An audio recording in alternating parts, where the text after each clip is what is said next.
Hello friends, आप लोगों का स्वागत है RMSPS ऑनलाइन स्टडी पर। मैं हूं राघव सर और आज आप लोगों के लिए लेकर आया हूं फिजिकल केमिस्ट्री क्लास 12th का पहला चैप्टर सॉलिड स्टेट, ठोस अवस्था। दोस्तों, आज हम लोग इस वीडियो के द्वारा सॉलिड स्टेट के बारे में पढ़ेंगे, साथ ही उनके विभिन्न प्रकार के बारे में पढ़ेंगे। दोस्तों, इससे पहले वाले वीडियो में हम लोग इंट्रोडक्शन टू केमिस्ट्री का अध्ययन किए, तो चलते हैं सॉलिड स्टेट जो कि 12th का पहला चैप्टर है। आज हम उसका अध्ययन करते हैं। सबसे पहले सॉलिड स्टेट का डेफिनेशन जानते हैं। The state in which any substance of molecule does not freely rotate is called solid state. वैसा ठोस जिसमें किसी भी पदार्थ का मॉलिक्यूल स्वतंत्र रूप से रोटेट नहीं कर पाता है, तो उसे सॉलिड स्टेट अर्थात ठोस अवस्था कहते हैं। सॉलिड स्टेट में बहुत सारे ऐसे एग्जाम्पल हैं, आयरन, ब्रिक्स etc। अब हम जानते हैं सॉलिड सब्सटेंस, ठोस पदार्थ के बारे में। The substance which have volume, shape and structure are definite is called solid substance. अर्थात वैसा पदार्थ है जिसका आयतन, आकार और संरचना निश्चित हो, उसे ठोस पदार्थ कहते हैं। जैसे आयरन,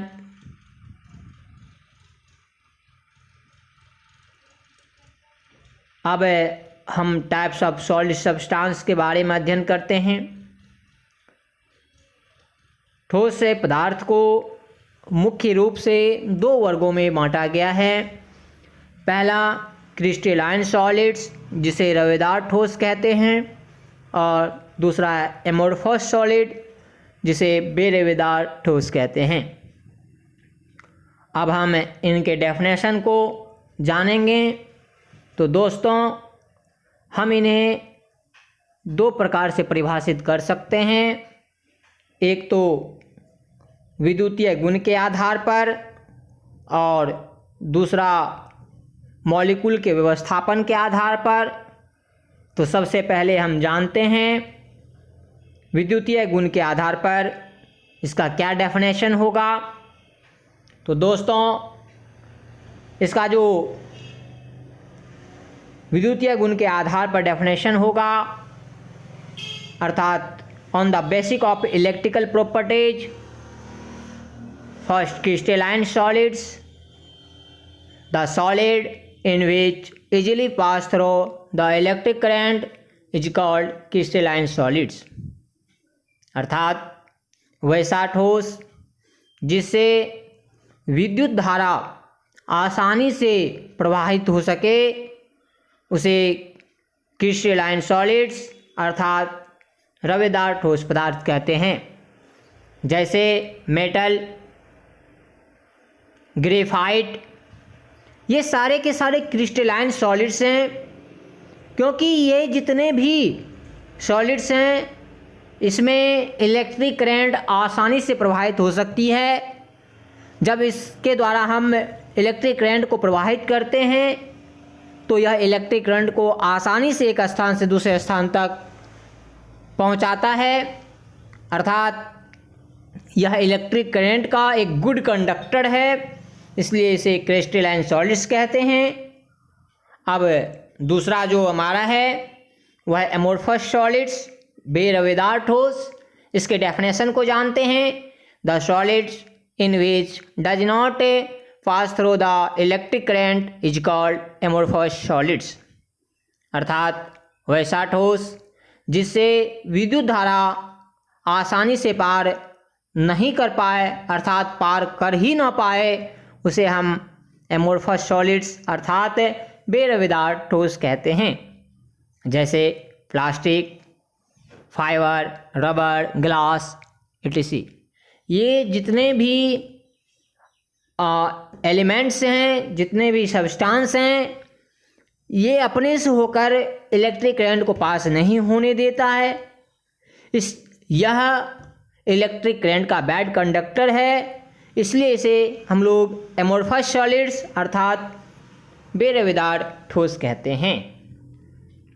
दोस्तों, अब हम जानते हैं on the basic of arrangement of molecules, अर्थात मॉलिक्यूल के व्यवस्थापन के आधार पर इसके डेफिनेशन को।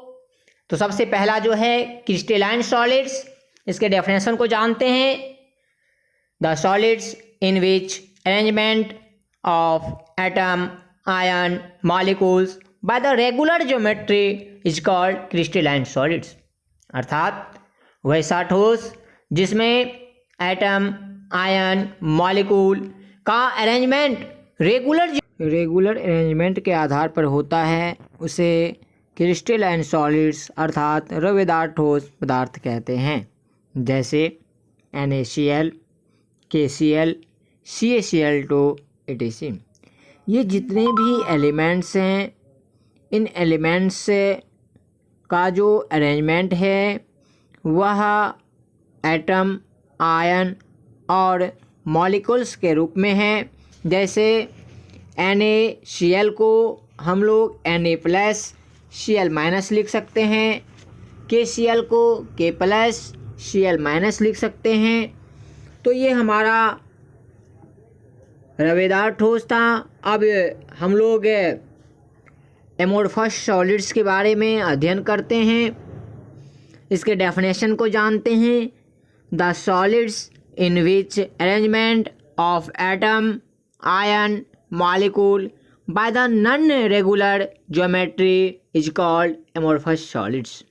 अर्थात वैसा ठोस जिसमें एटम, आयन, मॉलिक्यूल का अरेंजमेंट नॉन रेगुलर ज्योमेट्री के द्वारा होता है, उसे हम एमोर्फस सॉलिड्स अर्थात बेरवेदार ठोस कहते हैं।